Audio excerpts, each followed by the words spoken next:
Hello friends, welcome to Fantasy Gurudam YouTube channel.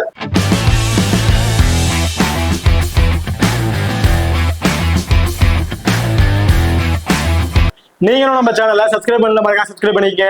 அப்படியே பக்கத்துல bell icon பண்ணி ஆன்ல கொடுங்க. நம்ம போடக்கூடிய வீடியோக்கள் எல்லாமே உடனுக்குடன் பாருங்க. இன்னைக்கு நம்ம இந்த வீடியோல கிட்டத்தட்ட இங்கிலாந்து அண்ட் வெஸ்ட் இண்டீஸ் இவங்க ரெண்டு பேருக்கும் இடையில நடக்கிற ஃபர்ஸ்ட் T20 மேட்சை பத்தி தான் பார்க்க போறோம்.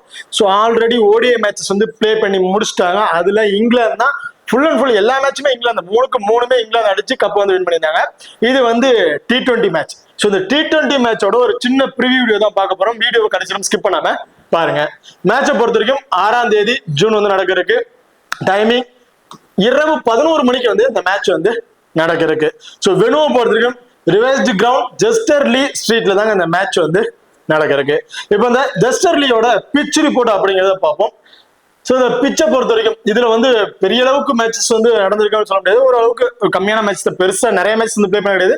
ஒரு கம்மியான மேட்ச் தான் வந்து பிளே பண்ணிருக்காங்க. அந்த பிளே பண்ண மேட்சஸ்ல பார்க்கும்போது பேட்டிங்க்கு ஒரு நல்லா ஃப்ரெண்ட்லியா இருக்கும், பேட்ஸ்மேன் கொஞ்சம் நல்லா என்ஜாய் பண்ணி பிளே பண்ணுவாங்க அப்படிங்கிற மாதிரி சொல்லியிருக்காங்க. ஸ்டார்டிங் அந்த ஒரு பவர் பிளேக்குள்ள ஃபாஸ்ட் பவுலர்ஸ்க்கு நல்லாவே பால் அந்த நியூ பால்ல பவுல் பண்ணும்போது பால் நல்லாவே டேன் கிடைக்கும். அதுல கொஞ்சம் பேட்ஸ்மேன் கொஞ்சம் ஸ்ட்ரகிள் ஆவாங்க. அதுக்கப்புறம் என்னதான் பால் டேன் ஆனாலும் பேட்ஸ்மேனுக்கு அந்த பால் வர டைம் தெரிஞ்சிடும். அதுக்கப்புறம் பேட்ஸ்மேன் நல்லா என்ஜாய் பண்ணி பிளே பண்ணுவாங்க அப்படிங்கிற மாதிரி சொல்லியிருக்காங்க. பர்டிகுலரா செகண்டா பவுல் பண்ணும்போது ஸ்பின்னர்ஸ்க்கு கொஞ்சம் நல்ல அட்வான்டேஜஸ் இருக்கும் அப்படிங்கிற மாதிரி சொல்லியிருக்காங்க. ஸோ இந்த வெனுவோட ஒரு ஆவரேஜ் ஸ்கோர் 150+2 அப்படிங்கிறது ஒரு ஆவரேஜ் ஸ்கோரா வந்து அடிச்சிருக்காங்க. இதுல ஒரு ஆவரேஜ் ஒரு 165 to 170+2 அடிச்சிட்டாங்க அப்படின்னா சேஸ் பண்றவங்க கொஞ்சம் சிரமம் பண்ணுவாங்க வின் பண்றதுக்கு. ஸோ இந்த வெனுவை பொறுத்த ஓவராலா ஃபர்ஸ்ட் பேட் பண்றவங்க செகண்ட் பேட் பண்றவங்க அப்படின்னு சொல்ல முடியாது. T20 ஒரு 4 மேட்ச் சம்திங் தான் பிளே பண்ணிருக்காங்க. அதுல ரெண்டு பேருமே ஈக்குவல் வினிங்ஸ் தான். ஃபர்ஸ்ட் பேட் பண்ண 2 மேட்ச், செகண்ட் பேட் பண்ண 2 மேட்ச், இந்த மாதிரி ஈக்குவல் வினிங்ஸ் தான் வந்து எடுத்திருக்காங்க. ஸோ என்னைய பொறுத்த வரைக்கும் ஃபர்ஸ்ட் பவுல் பண்றீங்க ஒரு 150 க்ளோஸ் சொல்லிட்டாங்க அப்படின்னா சேஸ் பண்ண டீம் வின் பண்றதுக்கான வாய்ப்பு கிடைக்கு. அது மட்டும் இல்லாம செகண்டா பவுல் பண்ணும்போது டியூ ஃபேக்டர் ஒன்னு அப்படி இருந்துச்சு அப்படின்னா சேஸ் பண்ண டீமுக்கு வின்னிங் ரேஷியோ வந்து இருக்கும். டியூ ஃபேக்டர் இல்லாத பட்சத்துல சேஸ் பண்ண டீம் வந்து வின் பண்றதுக்கு கொஞ்சம் சிரமப்படாத வாய்ப்புகள் இருக்கும் இந்த வெனுவை பொறுத்த இருக்கும். ஸோ இது வந்து ஓவராலா கொடுத்த அபிஷியல் ரிப்போர்ட் தான். ஸோ மேட்ச் ஸ்டார்ட் ஆகிறதுக்கு முன்னாடி ஒரு ரிப்போர்ட் வந்து கொடுப்பாங்க. அந்த ரிப்போர்ட்ல டியூ ஃபேக்டர் எந்த அளவுக்கு இருக்கு, இதுக்கப்புறம் டியூ ஃபேக்டர் எந்த அளவுக்கு வரும், பவுலர்ஸ்க்கு எந்த மாதிரி சப்போர்ட்டிங் இருக்கும் அப்படிங்கிற மாதிரி சொல்லியிருப்பாங்க. அதை நான் வந்து டெலிகிராம்ல வந்து கொடுக்குறேன். அதை பார்த்துக்கிட்டு அதுக்கப்புறம் ஒரு டீம் வந்து நீங்க மேக் பண்ணி பாருங்க. ஓகே, இப்போ அடுத்ததான் நீங்க நம்ம டெலிகிராம் சேனல் ஜாயின் பண்ணல அப்படின்னா மறக்காம ஜாயின் பண்ணிக்கங்க. லாஸ்ட் ஹாஃப் அன் ஹவர்ல கிராண்ட் லீக் அண்ட் ஸ்மால் லீக்கோட ஒரு டெமோ டீம் வந்து கொடுக்குறோம். அந்த டீம்ல இருந்து உங்க தகுந்த பிளேயர்ஸா இருக்கட்டும் அல்லது கேப்டன் வைஸ் கேப்டனா இருக்கட்டும் சேஸ் பண்ணி ப்ளே பண்ணி பாருங்க. அது மட்டும் இல்லாம லாஸ்ட் ஹாஃப் அன் ஹவர்ல ஸ்பாட்டஸ் ஆப்ல இருக்க pop option and Kubera fantasy ஆப்ல இருக்க டியோ ஆப்ஷன், அது ரெண்டுலயுமே நாங்க எந்த ஆப்ஷன்ஸ் ட்ரை பண்றோமோ அதே ஆப்ஷன்ஸ் நம்ம டெலிகிராம் சேனலையும் வந்து கொடுத்துட்டு இருக்கோம். ஸோ மறக்காம நம்ம டெலிகிராம் சேனல் வந்து ஜாயின் பண்ணிக்கங்க. டிஸ்கிரிப்ஷன்ல லிங்க் இருக்கு. அது மட்டும் இல்லாம நீங்க நம்ம Excel11 ஆப்பும் வந்து இன்ஸ்டால் பண்ணல அப்படின்னா மறக்காம இன்ஸ்டால் பண்ணிக்கங்க. டிஸ்கிரிப்ஷன்ல லிங்க் இருக்கு. இன்வைட் கோட் FGT நம்ம Excel11 ஆப்ல ஃபர்ஸ்ட் டெபாசிட் பண்றவங்களுக்கு 100% டெபாசிட் போனஸ் வந்து கொடுக்குறாங்க. அண்ட் லோவஸ்ட் என்ட்ரி ஃபீஸ்ல ரன் ஆகிட்டு இருக்கக்கூடிய ஒரு பெஸ்ட் ஆப் அப்படின்னு பார்த்தீங்கன்னா நம்ம Excel11 ஆப் தான் வந்து இருக்க போகுது. அது மட்டும் இல்லாம நம்ம Excel11 ஆப்ல ஹெட் டு ஹெட் ஃபேண்டசி அப்படிங்கிற ஒரு ஆப்ஷன் வந்து கொடுத்துருக்காங்க. ஸோ இந்த ஹெட் டு ஹெட் ஃபேண்டசியை பொறுத்த வரைக்கும் பிக் ஒன் பிளேயர் வின் மோர் மணி அப்படிங்கிற ஆப்ஷன் தான் இருக்கு. ஒரே ஒரு பிளேயரை பிக் பண்ணா போதும், உங்க ஆப்போனன்ட் எந்த பிளேயரை பிக் பண்ணிருக்காங்க உங்களால அதுல பாத்துக்க முடியும். அது மட்டும் இல்லாம நம்ம Excel11 ஆப்ல 100% DDS அண்ட் GST ஃப்ரீ அப்படிங்கிற மாதிரி கொடுத்துருக்காங்க. 30 செகண்ட்ல இன்ஸ்டன்ட் வித்ட்ராவல் ஆப்ஷன், அதாவது 30 செகண்ட்ல உங்களால அமௌண்ட் வந்து வித்ட்ராவலும் வந்து பண்ணிக்க முடியும். ஸோ மறக்காம நம்ம Excel11 ஆப்பை இன்ஸ்டால் பண்ணி ட்ரை பண்ணி பாருங்க. டிஸ்கிரிப்ஷன்ல லிங்க் இருக்கு. Invite code FGT. அடுத்ததான் மெனு ரெக்கார்ட். மெனுவை பொறுத்த வரைக்கும் நான் சொன்ன மாதிரி தான் 4 மேட்சஸ் தான் வந்து பிளே பண்ணியிருக்காங்க. பேட் பஸ் பண்ண டீம் 2 மேட்சஸும் பேட் சைன் பண்ண டீம் 2 மேட்சஸ். ஸோ ரெண்டு பேருமே ஈக்குவல் வினிங்ஸ் தான் வந்து எடுத்திருக்காங்க. அதுல ஆவரேஜ் ஸ்கோர் 157. ஐஎஸ் ஸ்கோரை பொறுத்த வரைக்கும் இங்கிலாந்து 195 ரன் அடிச்சு 5 விக்கெட் தான் வந்து இழந்திருக்காங்க. லோவஸ்ட் ஸ்கோர் அதே இங்கிலாந்து 118 ரன்னுக்கு அவங்க 7 விக்கெட்ஸ் வந்து இழந்திருக்காங்க. ஸோ இந்த ஐஎஸ் ஸ்கோர் லோவஸ்ட் ஸ்கோர் வந்து பாத்தீங்கன்னா விக்கெட்ஸ் பெருசா எதுவும் போகல, இருந்தாலும் பேட்ஸ்மேனால பேட் பண்ண முடியல. ஸோ அந்த அளவுக்கு பவுலர்ஸ் கொஞ்சம் டாமினேட் பண்றாங்க இந்த வெனுல. அடுத்ததான் ரீசெண்ட் ரெக்கார்ட். லாஸ்டா நடந்த அந்த வெனுல வந்து பாத்தீங்கன்னா கிட்டத்தட்ட ஒரு 157 ரன் அப்படிங்கிற மாதிரி அடிச்சிருக்காங்க. அது டோட்டல் விக்கெட்ஸ் 65 விக்கெட்ஸ் அப்படிங்கிற மாதிரி கிடைச்சிருக்கு. அதுல ஃபாஸ்ட் பவுலர் 39 விக்கெட்டும் ஸ்பின்னர் 26 விக்கெட் அப்படிங்கிற மாதிரி எடுத்திருக்காங்க. ஸோ ஃபாஸ்ட் பவுலர் ஸ்பின்னருக்கு பெரிய அளவுக்கு டிஃபரெண்ட் இல்லை, ஒரு 5-6 விக்கெட் இந்த மாதிரி தான் டிஃபரன்சஸ்ல இருக்க போகுது. Head to head record last 5 வருஷத்துல அவங்க பிளே பண்ண வயசுல T20 பொறுத்த வரைக்கும் 17 மேட்சஸ் வந்து பிளே பண்ணிருக்காங்க. அதுல இங்கிலாந்து 9 மேட்சஸ் வந்து வின் பண்ணிருக்காங்க. வெஸ்ட் இண்டியன்ஸ் 7 மேட்சஸ் தான் வந்து வின் பண்ணிருக்காங்க. அடுத்ததான் இப்ப ரெண்டு டீமும் கூட ப்ராப்பர் 11 பேர் யார் யாரு அப்படிங்கறத பாத்துருவோம். வெஸ்ட் இண்டீன்ஸை பொறுத்த வரைக்கும் பிரண்டன் கிங், எவன் லூயிஸ் ரெண்டு பேரும் இன்னிங்ஸ் ஓபன் பண்றாங்க. ஷாய் ஹோப் இவர் தான் அந்த டீமோட wicket keeping option and captainship இவர் தான் வந்து பண்றாரு. Rutherford, Shimron Hetmyer, Andre Russell, Romario Shepherd, Holder, Matthew Forde, Alzarri Joseph and Akeal Hosein. So இதுதான் வெஸ்ட் இண்டீன்ஸோட ஒரு ப்ராப்பர் 11 பேர் கூட டீமா வந்து இருக்கு. அடுத்த இங்கிலாந்தை பொறுத்த வரைக்கும் பென் டக்கர், பிலிப் சால்ட் ரெண்டு பேரும் இன்னிங்ஸ் ஓபன் பண்ண போறாங்க. Jos Buttler wicket keeping option, Will Jacks, Harry Brook, Jacob Bethell, Liam Dawson, Brydon Carse, Matthew Potts, Adil Rashid, Luke Wood. So இதுதான் இங்கிலாந்தோட ஒரு ப்ராப்பர் 11 பேருக்கு ஒரு டீமா வந்து இருக்கு. இப்போ இந்த டீம்ல 4 ஓவர் போல் பண்ணக்கூடிய பவுலர் அப்படின்னு பாத்தீங்கன்னா ஸோ ஓவரால் இவங்க ஒரு 5 பவுலர்ஸோட தான் வந்து போறாங்க. 6th பவுலிங் ஆப்ஷனுக்கு வில் ஜாக் வந்து இருக்காரு. ஸோ வில் ஜாக் எனக்கு தெரிஞ்சு இந்த மேட்ச் ஒரு 2 ஓவர் ஆச்சும் பவுல் பண்றதுக்கான வாய்ப்புகள் இருக்கு. அதுல fast bowlers Brydon Carse, Matthew Potts இவங்க ரெண்டு பேருமே 4 ஓவர் வந்து பவுல் பண்ணிடுவாங்க. ஆதில் ரஷீத் 4 ஓவர். ஸோ இந்த 3 பேருமே 4 ஓவர் வந்து பவுல் பண்ணிடுவாங்க. அதுல வில் ஜாக் 2 ஓவர் வந்து பவுல் பண்ணிடுவாரு. பேலன்ஸ் இருக்க ஓவர் லுக்வுட் அண்ட் டாசன் இவங்க ரெண்டு பேருமே பவுல் பண்றதுக்கான வாய்ப்புகள் இருக்கு. அதே வெஸ்ட் இண்டீன்ஸை பொறுத்த வரைக்கும் Alzarri Joseph 4 over, Matthew Forde 4 over and Akeal Hosein so இவர் வந்து 4 ஓவர். இந்த 3 பேருமே ப்ராப்பர் மெயின் பவுலர்ஸ் இவங்க தான் இருக்காங்க. இவங்க 3 பேருமே 4 ஓவர் வந்து பவுல் பண்ணிடுவாங்க. பேலன்ஸ் இருக்க ஓவரை ஹோல்டர், ரொமரியோ ஷெஃபர்ட், ஆண்ட்ரூ ரசல் இவங்க 3 பேருமே ஷேர் பண்ணி பவுல் பண்றதுக்கான வாய்ப்புகள் இருக்கு. ஓகே, இப்போ ரெண்டு டீமுக்கு பிளேயர்ஸ் வைஸ்ல யார் யாருக்கு இம்பார்ட்டன்ட் கொடுத்துக்கலாம் அப்படிங்கறத பார்ப்போம். வெஸ்ட் இண்டியன்ஸ்ல இருக்க பிளேயர்ஸ்ல யார் யார் இம்பார்ட்டன்ட் இருப்பாங்க இந்த மேட்சஸ்க்கு அப்படின்னு பாத்துருவோம். இதுல டாப் ஆர்டர்ல இருக்கிற டபுள் ஆப்ஷன் பிளேயர்ஸ் யார் யாருன்னு பாத்தீங்கன்னா ஷாய் ஹோப், ஆண்ட்ரூ ரசல் இந்த 2 பிளேயர்ஸ் வந்து இருக்கிறாங்க. ஸோ இந்த 2 பிளேயருமே நீங்க போத் இன்னிங்ஸ்லயுமே ஒரு இம்பார்ட்டன்ட் உங்களுக்கு ட்ரை பண்ணி பார்த்துக்கலாம். ஏன்னா T20 மேட்சை பொறுத்த வரைக்கும் டாப் 6ல இருக்கிற டபுள் ஆப்ஷன் பிளேயர்ஸ் கண்டிப்பா ரொம்ப இம்பார்ட்டன்ட் பிக்கா வந்து இருப்பாங்க. பேலன்ஸ் இருக்க சிங்கிள் ஆப்ஷன் பிளேயர்ஸ்ல யாரும் இம்பார்ட்டன்ட் கொடுத்துக்கலாம் அப்படின்னு பாத்துருவோம். ஃபர்ஸ்ட் பிரண்டன் கிங், எவன் லூயிஸ் ரெண்டு பேர் வந்து இன்னிங்ஸை ஓபன் பண்றாங்க. இதுல ரீசன்ட் ஃபார்ம் வைஸ்ல நல்ல பர்ஃபார்மன்ஸ்ல கூடிய பிளேயர் அண்ட் ஃபீல்டிங் மூலமா கிடைக்கிற பாயிண்ட்ஸ்ல ஒரு பிளேயர் அப்படின்னு பாத்தீங்கன்னா எவன் லூயிஸ் மட்டும்தான். பிரண்டன் கிங் ஃபார்ம்ல இல்ல அப்படின்னு தான் சொல்லுவேன். நான் ஓடிஐ மேட்ச்க்கு சொல்லியிருந்தேன். ஏன்னா பிரண்டன் கிங்கை பொறுத்த வரைக்கும் 10ல 1 ஒரு மேட்ச்ல 2 மேட்ச் இதுல மட்டும் தான் ஒரு ட்ரீம் டீம்ல வர அளவுக்கு ஸ்கோர்ஸ் வந்து நம்ம எதிர்பார்க்க முடியும். மற்றபடி பெரிய அளவுக்கு ஸ்கோர்ஸ் வந்து எதிர்பார்க்க முடியாது. ஏர்லியா விக்கெட் இழக்கிறதுக்கான வாய்ப்புகள் இருக்கு. அதுவும் ஸ்டார்டிங் இந்த power player fast bowler swing வெரிஸ்ல போகக்கூடிய பவுலர் கொஞ்சம் விக்கெட்டை வந்து இழந்துட்டு இருக்காரு. ஸோ அப்படி இருக்கும்போது இந்த வெனுவுல ஸ்டார்டிங் அந்த பவர் பிளே முதல் 3-4 ஓவர்ல நல்லாவே பால் ஸ்விங் ஆகும். அப்படி இருக்கும்போது பிரண்டன் கிங் கொஞ்சம் ஏர்லியா விக்கெட் இழக்கிறதுக்கான வாய்ப்பு இருக்கு. இந்த மேட்ச் பிரண்டன் கிங் ஒரு 15ல இருந்து ஒரு 20+ ஸ்கோர் இந்த மாதிரி கிடைக்கும் அப்படிங்கிற மாதிரி எதிர்பார்க்கிறேன். பெரிய அளவுக்கு ஸ்கோர் வந்து ட்ரீம் டீம்ல வருவாரா அப்படிங்கிறது ஒரு டவுட்டா வந்திருக்கு. சோ அந்த இடத்துல எவன் லூயிஸை பொறுத்த வரைக்கும் T20க்குன்னு ஒரு பெஸ்ட் பிளேயர் அப்படின்னு சொல்லுவேன். T20 ஃபார்மேட்ல நல்லாவே பிளே பண்ணிட்டு இருக்காரு. பாலுக்கு தகுந்தாக்குள்ள ரொட்டேஷன் பண்ணி பிளே பண்றாரு. அடிச்சு ஆடணுமா அப்படிங்கிற மைண்ட்லயும் வந்து பிளே பண்றாரு. 2 மைண்ட்லயும் அவர் வந்து பிளே பண்றாரு. ஒரு பெஸ்ட் பிளேயரா வந்திருப்பாரு. இன்கேஸ் பிரண்டன் கிங் அடிச்சாடுறாரு அப்படிங்கும் போது எவன் லூயிஸை பொறுத்த வரைக்கும் சிங்கிள்ஸ் ரொட்டேட் பண்ணி கொடுக்கலாம் அப்படிங்கிற மைண்ட்ல ஆடுவாரு. பிரண்டன் கிங் அடிக்க ஆடல, அவர் பால் டச் ஆகலன்னா அந்த இடத்துல அப்படி இவரு அந்த பொறுப்பை ஏற்றுக்கிட்டு அடிச்சு ஆட ஆரம்பிப்பார். ஸோ அப்படிங்கிற மைண்ட்லயும் பிளே பண்ணக்கூடிய ஒரு பிளேயர். ஸோ அப்படி இருக்கும்போது இந்த மேட்ச் எவன் லூயிஸ் பிரண்டன் கிங்கை கம்பேர் பண்ணும்போது எவன் லூயிஸ் ரொம்ப பெஸ்டான பிளேயரா வந்திருப்பாரு. நான் பட்டியோ இந்த மேட்ச் ஒரு 30ல இருந்து ஒரு 35+ ஸ்கோர் வரையும் ஆவரேஜா அடிப்பாரு அப்படிங்கிற மாதிரி எதிர்பார்க்கிறேன். அண்ட் ஃபீல்டிங் மூலமா ஒரு 1 or 2 கேச்சஸ் பிடிக்கிறதுக்கான வாய்ப்புகள் இருக்கும் இந்த மேட்சஸை பொறுத்த வரைக்கும். ஸோ எவன் லூயிஸ் ஃபர்ஸ்ட் பேட் பண்றாரு அப்படின்னா ரொம்ப இம்பார்ட்டன்ட் பிக்கா வந்து இருப்பாரு. ஷாய் ஹோப் நான் ஆல்ரெடி சொன்ன மாதிரி தான் நீங்க போத் இன்னிங்ஸ்லயுமே ஒரு இம்பார்ட்டன்ட் ட்ரை பண்ணி பாருங்க. விக்கெட் கீப்பிங் ஆப்ஷன் இவர் தான் வந்து பண்றாரு. இன்கேஸ் பவர் பிளேக்குள்ள ஒரு விக்கெட் விழுது அப்படின்னா ஷாய் ஹோப் இருந்து நல்ல ஒரு T20க்கு ஒரு பெஸ்ட் பிளேயர் சொல்லலாம். T20 ODI எல்லாத்தையுமே நல்ல பர்ஃபார்மன்ஸ் இருக்கக்கூடிய பிளேயர் தான். பட் T20ல அது அவரோட பேட்டிங் ஸ்கில்ல வேற மாதிரி சேஞ்ச் ஆகும். ஸோ அப்படி இருக்கும்போது நான் இந்த மேட்ச் ஒரு 25+ ரன்ங்கிறது ஆவரேஜா ஒரு பேட்டிங் இருந்து கிடைக்கும் அப்படிங்கிற மாதிரி எதிர்பார்க்கிறேன். ஸோ ஒரு 25+ ரன் அடிக்கிறாருன்னா ஒரு 60+ ஃபேண்டசி பாயிண்ட் அவர் டீம்ல பதினஞ்சு நிமிஷத்துக்கு கிடைக்குது அப்படின்னு வச்சுக்கோ. விக்கெட் கீப்பிங் பண்றாரு, ரன் அவுட் ஸ்டம்பிட் மூலமா ஒரு 16+ ஃபேண்டசி பாயிண்ட் கிடைக்குது அப்படின்னா ஓவராலா ஒரு 75ல இருந்து ஒரு 80+ ஃபேண்டசி பாயிண்ட்டுக்கு ஒரு சுட்டுபாம் பிளேயரா வந்திருப்பாரு. நான் ஸ்மால் லீக் கூட நீங்க கேப்டன்ஷிப்பா கொடுத்து ட்ரை பண்ணி பார்க்கலாம். ரூதர்ஃபுட் சோ இந்த டீமை பொறுத்த வரைக்கும் ரூதர்ஃபுட்டா இருக்கட்டும், Shimron Hetmyer, Andre Russell, Romario Shepherd இவங்கலாம் அந்த IPL பிளே பண்ணிட்டு அதுக்கப்புறம் டைரக்டா வந்து இங்க வந்து பிளே பண்றதுக்கான வராங்க. சோ ரொம்ப பிராக்டிஸ் இல்லாமலாம் கிடையாது, நல்ல நிறைய மேட்சஸ் பிளே பண்ணிட்டு அதே ஃபார்ம்ல தான் வராங்க. ஸோ அப்படி இருக்கும்போது ரூதர்ஃபுட்டோட டவுன் சேம் ஐபிஎல்லையும் பார்த்தீங்கன்னா இதே ஒரு செகண்ட் ரவுண்ட் பொசிஷன்ல தான் வந்து இறங்கியிருந்தாரு. ரொம்பவே சூப்பரா பர்ஃபார்மன்ஸ் பண்ணாரு. ரூதர்ஃபுட் ஃபர்ஸ்ட் பேட்னா நீங்க கண்டிப்பா ஒரு டீம்ல ஏதாச்சும் ஒரு இம்பார்ட்டன் கொடுத்துட்டு உங்களோட small league grand league risk ஒரு வயசு கார்டு கொடுத்து ட்ரை பண்ணி பார்க்கலாம். அதே செகண்ட் பேட்னா 10ல ஒரு டீம்ல ட்ரை பண்ணி பாருங்க. எல்லா டீமுக்கும் கண்டிப்பா சூட்டபிளா இருக்க மாட்டாரு. ஏன்னா ஒரு ஃபர்ஸ்ட் பேட்டிங் போது டார்கெட்டை நம்ம தான் ஃபிக்ஸ் பண்ணும் அப்படிங்கிற மைண்ட்ல ஆடக்கூடிய ஒரு பிளேயர். ஸோ அதை நோக்கி பிளே பண்ணுவாரு. அதே செகண்டா பேட் பண்றாரு போது டார்கெட் இதுதான் தெரிஞ்சிருச்சு அப்படின்னு சொல்லிட்டு அது டார்கெட் இவ்வளவு தானே அப்படின்னு சொல்லிட்டு அதுக்கு தகுந்த ஆடுவாரு. கொஞ்சம் தேவையில்லாத ஷாட் ஆட போய் விக்கெட்டும் இழக்கிறதுக்கான வாய்ப்புகளும் வந்திருக்கு. ஸோ அப்படி இருக்கும்போது ரூதர்ஃபுட் ஃபர்ஸ்ட் பேட்னா ரொம்ப ரொம்ப இம்பார்ட்டன்ட் பிளேயரா வந்திருப்பாரு. ஒரு கிராண்ட் லீக் நீங்க ஒரு வைஸ் கேப்டன் கொடுத்து ட்ரை பண்ணி பார்க்கலாம். சிம்ரன் ஹெட்மயர் இந்த சீசன்ல ஐபிஎல்ல பெரியசா அவருக்கு வந்து சப்போர்ட்டிங் இல்லதான் சொல்லணும். ஐபிஎல் ஆகட்டும் சீரீஸ்ல T20 அதான் லாஸ்டா அவர் பிளே பண்ணது. அதுல பெரிய அளவுக்கு அவருக்கு சப்போர்ட்டிங் இல்ல. அந்த ஏர்ல விக்கெட்டும் டக்கு டக்குன்னு வளர்ந்துட்டு இருக்காரு. 1 or 2 மேட்ச் நல்லா பர்ஃபார்மன்ஸ் பண்றாரு. அடுத்த ஒரு 4-5 மேட்ச் இருந்து பண்ண ஒரு ஏர்ல விக்கெட்டை வந்து இழந்துட்டு இருக்காரு. இந்த மேட்ச் எனக்கு தெரிஞ்சு சிம்ரன் ஹெட்மேட் இருந்து ஒரு 15ல இருந்து ஒரு 20+ ஸ்கோர் இந்த மாதிரி தான் வந்து எதிர்பார்க்கலாம்.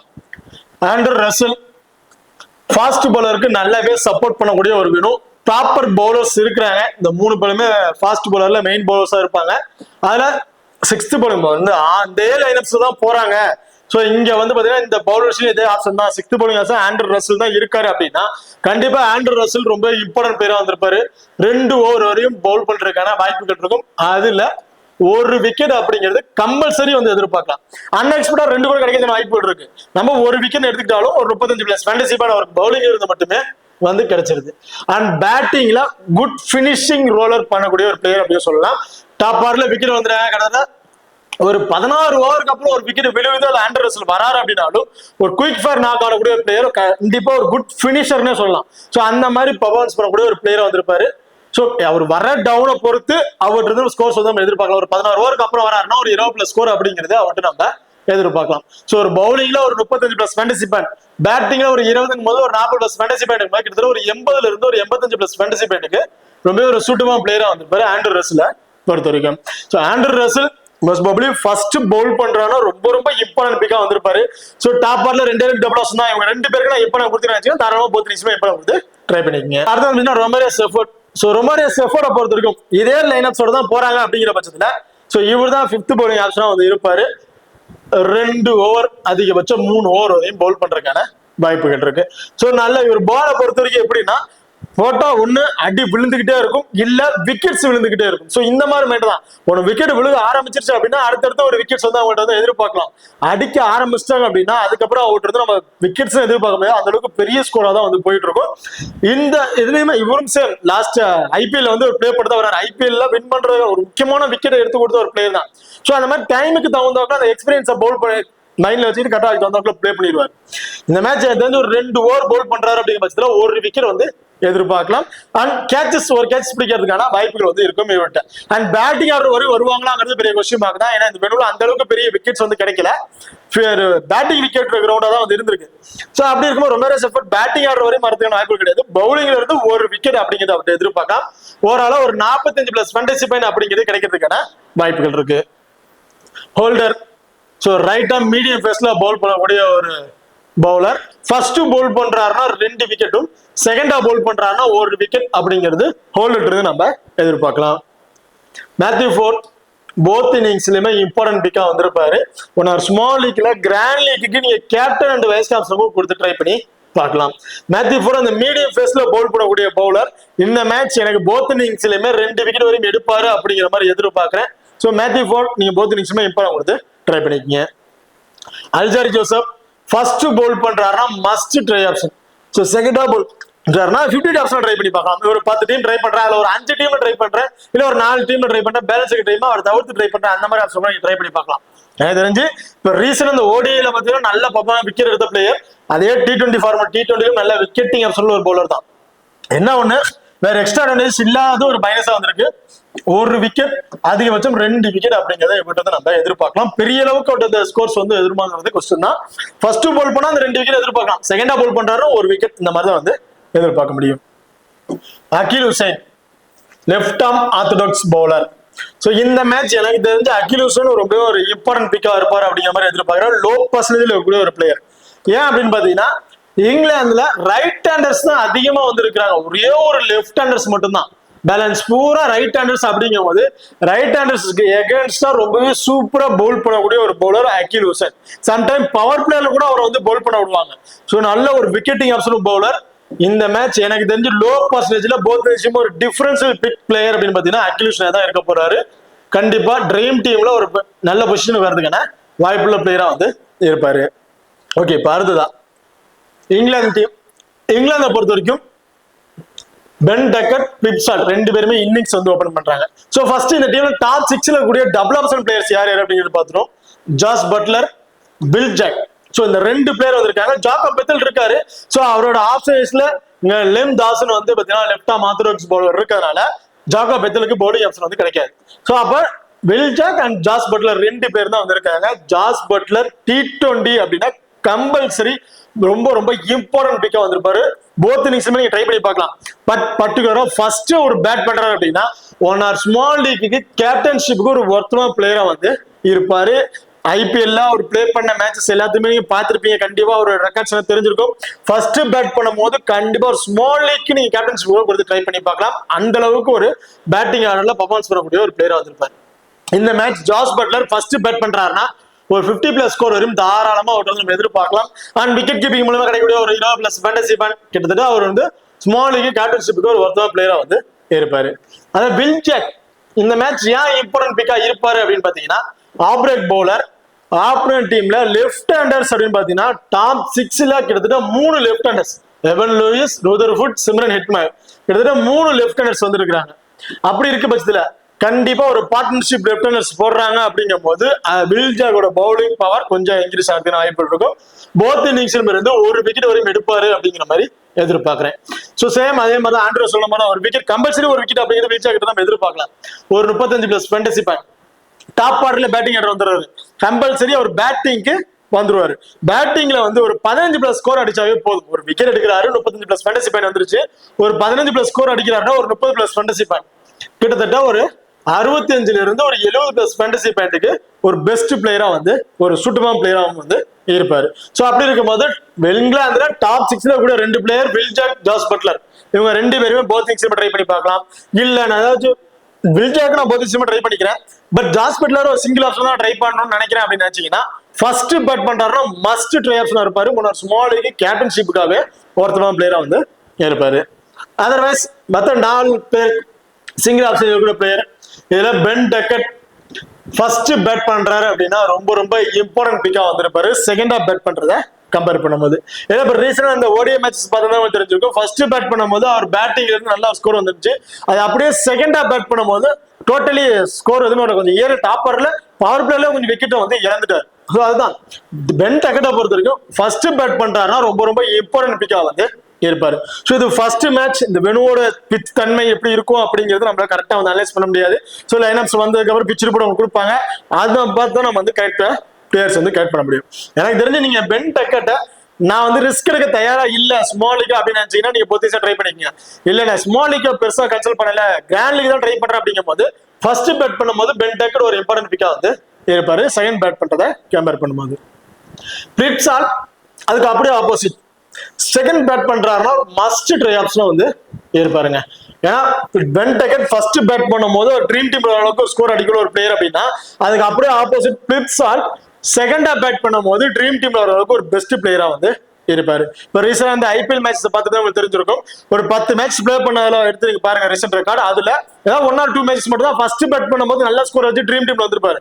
பேலன்ஸ் இருக்க மேட்ச் பூரா செகண்டா பேட் பண்ணும்போது தான் ட்ரீம் டீம்ல வந்திருக்காரு. குயிக் ஃபயர் நாக்கு வந்து பிளே பண்றாரு. அதுதான் அவங்களுக்கு ஒரு பிளஸும் அதே தான் ஒரு மைனஸும் அதே தான். வெரி ஃபர்ஸ்ட் பால் இருந்து அடிச்சு ஆடுறாரு. அதுல ஸ்டார்டிங் ஃபர்ஸ்ட் பேட் பண்ணும்போது அப்படி அடிச்சு ஆடும் போது கொஞ்சம் இயர்லி அட்ஜஸ்ட் பண்ணி விக்கெட்டை வந்து இழந்துடுறாரு. அதே செகண்ட் ஆஃப் பேட் பண்ணும்போது அதே ஃபார்மெட் தான் பிளே பண்றாரு. பட் செகண்ட் ஆஃப் பவுல் பண்ணும்போது அந்த அளவுக்கு பாலை கிரிப் பண்ணி பவுல் பண்றது கொஞ்சம் சிரமப்படுறாங்க பவுலர். அது நல்லாவே இவருக்கு சாதகமா அமைஞ்சிருது. அதுல பவர் பிளே குள்ளே ஒரு 30+ ஸ்கோர் அப்படிங்கிற மாதிரி அடிச்சு ட்ரீம் டீம்ல வந்துடுறாரு. So pen Duckett first bat பண்றாருன்னா இம்பார்ட்டன்ட் கொடுத்துருங்க. பிரிட்சால்ட் செகண்ட் பேட் அப்படின்னா இம்பார்ட்டன்ட் கொடுத்துருங்க. பிரிட்சால்ட் இருக்கு இன்னொரு எக்ஸ்ட்ரா அட்வான்டேஜ் என்ன பாத்தீங்கன்னா ஒரு ஃபீல்டிங் பொசிஷன் லாங்ல தான் வந்து இருக்கும். மேட்சுக்கு மேட்ச் 2 கேட்ச் அப்படின்னு அவர் பிடிக்கிறதுக்கான வாய்ப்புள்ள பிளேயர். ஸோ ஐபிஎல் எல்லாம் அப்படிதான் பண்ணிட்டு இருந்தாரு. இந்த மேட்சும் கம்பல்சரி ஒரு கேட்சஸ் அன்எக்ஸ்பெக்டடா 2 கேட்ச் வந்து பிடிக்கிறதுக்கான வாய்ப்புகள் இருக்கு. அடுத்தது ஹாரி ப்ரோக். ஸோ ஹாரி ப்ரோக்கை பொறுத்த வரைக்கும் ஓடிஐக்கு ஒரு பெஸ்ட் பிளேயருங்க. ஸோ ஓடிஐ பொறுத்த வரைக்கும் கண்டிப்பா நீங்க ட்ரை பண்ணி பாருங்க. ஏன்னா அது ஓடிஐ ஃபார்மேட்டுக்கு பிளே பண்ணக்கூடிய ஒரு பிளேயர் அப்படின்னு சொல்லுவேன். பட் T20க்கு அப்படியே ஆப்போசிட். ஓடிஐ ஃபார்மேட்டுக்கு பாலை ஸ்டேபிள் பண்ணி பிளே பண்ணலாம், இது மாதிரி பண்ணலாம், ஆடுவோம், ஸ்கோர் கொண்டு போவோம் அப்படிங்கிற மாதிரி ஆடலாம். பட் T20 பொறுத்த வரைக்கும் பாத்தீங்கன்னா டாப் ஆர்டர்ல விக்கெட் இழந்துருச்சு அப்படின்னா ஒரு ஃபினிஷிங் ரோலரா தான் இவங்க வந்து வராங்க. அப்படி இருக்கும்போது வெரி ஃபர்ஸ்ட் பால் வந்து அடிச்சு தான் ஆடணும். அப்ப அடிச்சா மட்டும் ஒரு நல்ல ஸ்கோர் வந்து கொண்டு போக முடியும். ஸோ அதுவே கொஞ்சம் 20 விக்கெட் இழந்துருவாரு. ஒரு 15+ இருந்து ஒரு 20+ ஸ்கோர் தான் இவர்கிட்ட நம்ம எதிர்பார்க்க முடியும் அப்படிங்கிற மாதிரி நான் நினைக்கிறேன்.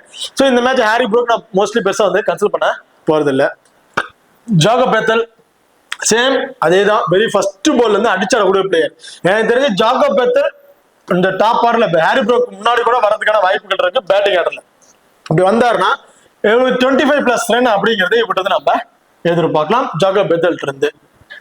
அடுத்ததான் லிம் டாசன்.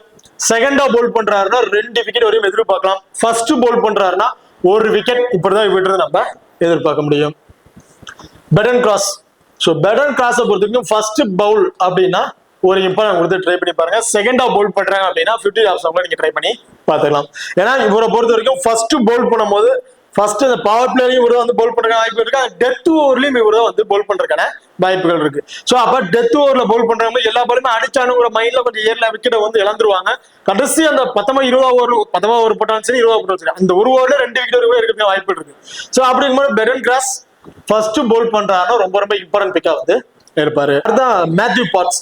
சோ மேத்யூ பாட்ஸை பொறுத்த வரைக்கும் எனக்கு தெரிஞ்சு இந்த மேட்ச் செகண்டா போல் பண்றாங்க அப்படின்னா ஒரு இம்பார்ட்டன் வந்து ட்ரை பண்ணி பாருங்க. 1 விக்கெட் போத் இன்னிங்ஸ்ல அந்த 1 விக்கெட் அப்படிங்க எதிர்பார்க்கலாம். பட் செகண்டா போல் பண்ணும்போது ஒரு அன்எக்ஸ்பெக்டா 2 விக்கெட் எடுத்து ட்ரீம் டீம்ல ஓரளவுக்கு பாயிண்ட்ஸ் கிடைக்கும் அப்படிங்கிற மாதிரி எதிர்பார்க்கிறேன். சோ மேத்யூ பாட்ஸ் செகண்ட் போல்ல மட்டும் ஒரு இம்பார்ட்டன் கொடுத்து ட்ரை பண்ணிக்கங்க. ஆதில் ரஷீத் போத் இன்னிங்ஸ்லயும் ஒரு ஸ்பின்னருக்கு இம்பார்ட்டன் கொடுத்து ட்ரை பண்ணணும்னு நினைச்சீங்க அப்படின்னா அதுல ஆதில் ரஷீத் ரொம்ப ரொம்ப இம்பார்ட்டன்ட் பிக்கா வந்திருப்பாரு. ஒரு லெக் பிரேக் பவுலர். அவர் பால் அந்த அளவுக்கு அழகா டேர்ன் பண்ணி பவுல் பண்ணுவார். கூகுளி பவுல் ரொம்ப சூப்பரா இருக்கும் அவர் பவுலிங்கை பார்த்தாவே. பேட்ஸ்மேன் அவர் பால் அடிக்கிறதுக்கு கொஞ்சமே சிரமப்படுவாங்கன்னு தான் சொல்லுவேன். ஏன்னா அந்த அளவுக்கு நல்லாவே பால் டர்ன் பண்ணி பவுல் பண்ணக்கூடிய ஒரு பவுலர். எனக்கு தெரியும் இந்த மேட்ச் ஃபர்ஸ்ட் பவுல் பண்றாருன்னா 1 அதிகபட்சம் 2 விக்கெட்டும், செகண்டா பவுல் பண்ணும்போது 2ல இருந்து 3 விக்கெட் கூட கிடைக்கிறதுக்கான வாய்ப்புகள் இருக்கு. ஃபர்ஸ்ட் இங்கிலாந்து பவுல் பண்றாங்க அப்படின்னா டீம்ல ஒரு ஆப்ஷன் வந்து ட்ரை பண்ணி பாருங்க. செகண்டா பவுல் பண்றாங்கன்னா கிராண்ட் லீக் நீங்க கேப்டன்ஷிப் கூட கொடுத்து ட்ரை பண்ணி பாத்துக்கலாம். லுக்வுட். சோ லுக்வுட்டை பொறுத்த வரைக்கும் எனக்கு தெரிஞ்சு இந்த மேட்ச் போத் இன்னிங்ஸ்ல வந்து 1 விக்கெட் வரையும் எதிர்பார்க்கலாங்க. பெரிய அளவுக்கு விக்கெட்ஸ் கிடைக்கும் அப்படின்னு சொன்னா 1 விக்கெட் அவர்கிட்ட எதிர்பார்க்கலாம். அந்த 1 விக்கெட் ட்ரீம் டீம்ல வருவார் அப்படின்னா எனக்கு தெரிஞ்ச அந்த ஃபீல்டிங்ல கிடைக்கக்கூடிய ஒரு பாயிண்ட்ஸ் சேர்த்து ஒரு ட்ரீம் டீம்ல வரதுக்கான வாய்ப்புகள் இருக்குமே இல்லையா. ஒன்லி இந்த பவுலிங்ல இருந்து மட்டும் தான் அவருக்கு பாயிண்ட்ஸ் வருது அப்படின்னா அவர் ட்ரீம் டீம்ல வருவாராங்கிறது பெரிய டவுட் தான். எனக்கு தெரிஞ்சு 50 ஆப்ஷன் நீங்க ட்ரை பண்ணி பார்க்கலாம். அதாவது 10ல ஒரு 4 டீம்ல அவருக்கு ட்ரை பண்ணி பாருங்க. கிராண்ட் லீக்ல ட்ரை பண்றவங்க. ஓகே, இப்போ இந்த டீம்ல ஸ்மால் லீக்ல ட்ரை பண்ணும் போது கேப்டன் அண்ட் வைஸ் கேப்டன் யாருக்கு ட்ரை பண்ணலாம் அப்படின்னு பாத்தீங்கன்னா எனக்கு தெரிஞ்சு ஜாஸ் பட்லர் ஃபர்ஸ்ட் பேட் பண்றாங்கன்னா ஒரு ஸ்மால் லீக் கேப்டன் கேப்டனுக்கு ரொம்ப சூட்டமா பிளேயரா வந்திருப்பாரு. Will Jacks both innings small league try பண்ணும்போது கேப்டன் கேப்டன் கொடுத்து நீங்க ட்ரை பண்ணி பார்க்கலாம். அதே கிராண்ட் லீக் ட்ரை பண்றீங்கன்னா ஆதில் ரஷீத் செகண்டா பவுல் பண்றாருன்னா ஒரு கேப்டன் கேப்டன் கொடுத்து ட்ரை பண்ணி பாருங்க. பென் டக்கட், பிளிப்சல் 2 பேர்ல யாருக்கு இம்பார்ட்டன் கொடுக்குறீங்களோ அவங்களுக்கு வந்து ஒரு கேப்டன் கேப்டன் கொடுத்து ட்ரை பண்ணி பாருங்க. அடுத்ததா வெஸ்ட் இண்டீஸை பொறுத்த வரைக்கும் ஸ்மால் லீக் ட்ரை பண்றேன் அப்படிங்கும்போது சாய் ஹோப் கண்டிப்பா ஒரு கேட்டஸ்காரனுக்கு ரொம்ப பெஸ்ட் பிளேயரா வந்திருப்பாரு. அதர்வைஸ் எனக்கு வந்து கிராண்ட் லீக் ட்ரை பண்ணும்போது எவன் லூயிஸ் கண்டிப்பா ஒரு கேட்டஸ்காரன் சூப்பர் பிளேயரா வந்திருப்பாரு. ஆண்டர் ரசல் அண்ட் அல்ஜாரி ஜோசப் அல்லது அகில் ஹுசைன். ஸோ இந்த 3 பேர்ல நீங்க யாருக்கு அதிகபட்ச இம்பார்ட்டன் கொடுக்குறீங்களோ அவங்களுக்கு கேட்டஸ்காரன் கொடுத்து ட்ரை பண்ணி பாருங்க. கிராண்ட் லீக்ல ட்ரை பண்ணும்போது ஸ்மால் லீக் எனக்கு தெரிஞ்சு சாய் ஹோப் இவர் ஒருத்தர் மட்டும் தான் கொஞ்சம் சேஃபான பிக்கா வந்து இருப்பாரு அப்படிங்கிற மாதிரி நான் எதிர்பார்க்கிறேன். ஓகே, இப்போ இந்த வீடியோ வந்து உங்களுக்கு பிடிச்சிருக்கு நம்புறேன். இந்த வீடியோ பிடிச்சிருந்துச்சு அப்படின்னா மறக்காம லைக் பண்ணுங்க அண்ட் ஷேர் பண்ணுங்க, சப்ஸ்கிரைப் பண்ணுங்க. இந்த வீடியோ பத்தி கருத்துக்கிட்டு இருந்துச்சு அப்படின்னா மறக்காம கமெண்ட் பண்ணுங்க. தேங்க்யூ.